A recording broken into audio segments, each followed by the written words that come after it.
अब्बा जी हर टाइम खाते रहते हो, काम पे क्यों नहीं जाते, पैसे क्यों नहीं कमाते? ਪੁੱਤਰ ਕੰਮ ਤੇ ਜਾਣ ਨਾਲ ਮੇਰੀ ਜਾਨ ਨੂੰ ਖਤਰਾ ਹੋ ਸਕਦਾ ਹੈ। खतरा होटल ते जाने केड़ा खतरा हुंदा है अब्बा जी? ਪੁੱਤਰ ਹੋਟਲ ਤੇ ਜਾਵਾਂਗਾ, ਪਲੇਟਾਂ ਧੋਵਾਂਗਾ, ਲੱਕ ਨੂੰ ਦਰਦ ਨਿਕਲੇਗਾ ਤੇ ਦਰਦ ਵਧੇਗਾ ਤਾਂ ਉੱਪਰ ਵੀ ਜਾ ਸਕਦਾ।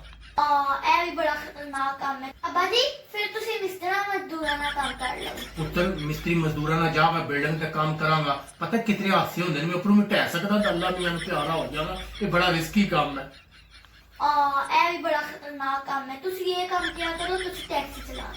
ਪੁੱਤਰ ਟੈਕਸੀ ਤੇ ਚਲਾਵਾਂਗਾ, ਬਹਿ ਬਹਿ ਕੇ ਪੇਟ ਵੱਜ ਜਾਏਗਾ, ਫਿਰ ਹਾਰਟ ਅਟੈਕ ਦਾ ਖਤਰਾ ਰਹਿੰਦਾ ਹੈ। ਹਾਰਟ ਅਟੈਕ ਹੋਇਆ ਤਾਂ ਤੇਰਾ ਪਿਓ ਉੱਪਰ ਟੁਰ ਜਾਏਗਾ।